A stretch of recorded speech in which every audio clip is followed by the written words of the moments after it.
Bonjour, nous sommes heureux d'être avec vous pour cette nouvelle vidéo. N'hésitez pas à cliquer sur j'aime. En faisant cela, vous multipliez le nombre de vues de ces vidéos et vous participez à ce ministère. Merci beaucoup. Le Christ est-il mort réellement sur une croix et qu'est-ce que cela peut bien signifier? Que dit l'Écriture sainte concernant la mort de Jésus? Sur une croix ou sur un poteau? La Bible elle-même nous dit que le Christ est mort bel et bien sur une croix, puisque Moïse avait les bras étendus en croix pour la victoire d'Israël. Mais prenons deux textes. Vous vous rappelez, je vous propose de prendre avec moi Jean chapitre 20, versets 25 à 27. Je vous lis l'extrait. « Si je ne vois pas dans ses mains la marque du clou », est-ce que c'est ce que vous avez dans vos Bibles? Non, n'est-ce pas?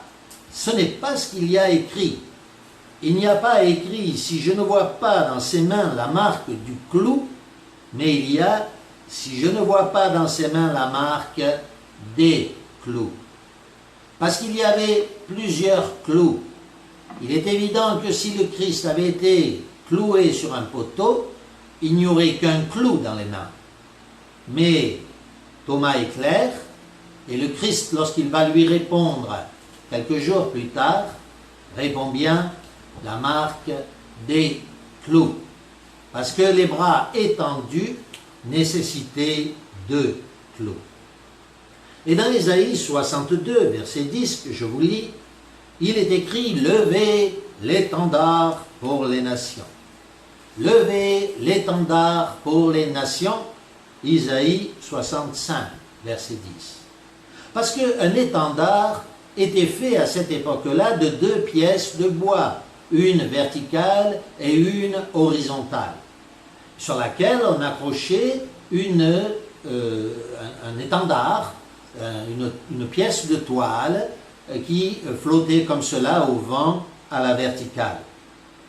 L'étendard pour les nations dont il est question ici, dans Isaïe 62, de façon prophétique, est bien entendu le Christ, l'étendard pour les nations. Si le Christ avait été cloué comme sur un poteau, il est évident qu'il ne pourrait être un étendard. Mais parce qu'il était étendu, cloué sur une croix, il devenait l'étendard pour tous les peuples, l'étendard que suivent les chrétiens.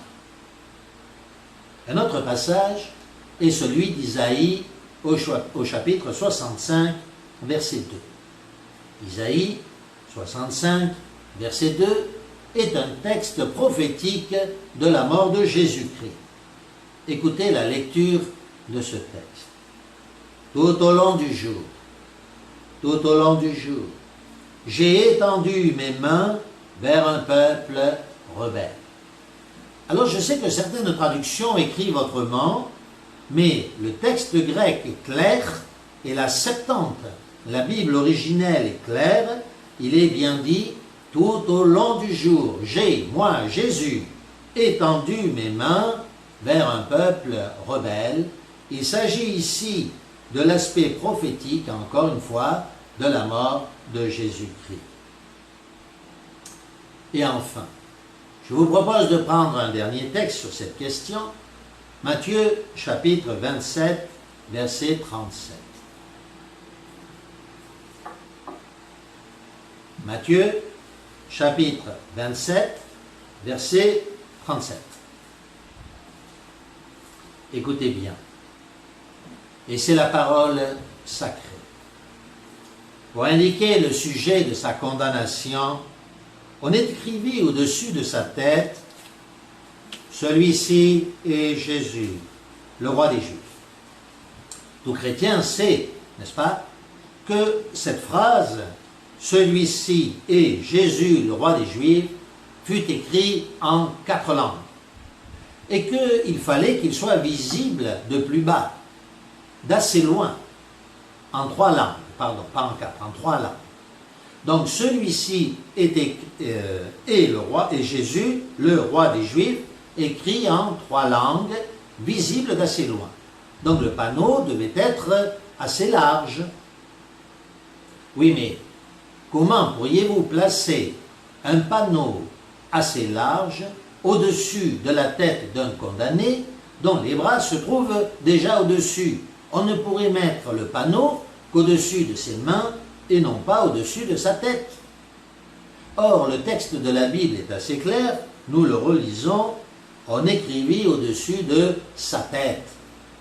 Le panneau ne pouvait être au-dessus, un panneau aussi large, ne pouvait être au-dessus de sa tête que si le Christ avait les bras étendus en forme de croix. Ainsi, nous venons d'examiner plusieurs points témoignant que le Christ était bien mort sur une croix. Encore une fois, le sacrifice fait par les Romains était bien la croix et non pas un poteau et non pas non plus la pendaison. Est-ce qu'il est important de savoir si le Christ est mort sur une croix ou sur un poteau? Lorsqu'on parle avec ces soi-disant chrétiens, on nous dit le Christ est mort sur un poteau. Lorsqu'on leur donne tous les arguments, parce qu'il y en a de très nombreux, nous n'en avons cité pour l'instant que quelques-uns, parce que nous sommes obligés de faire les choses relativement brièvement.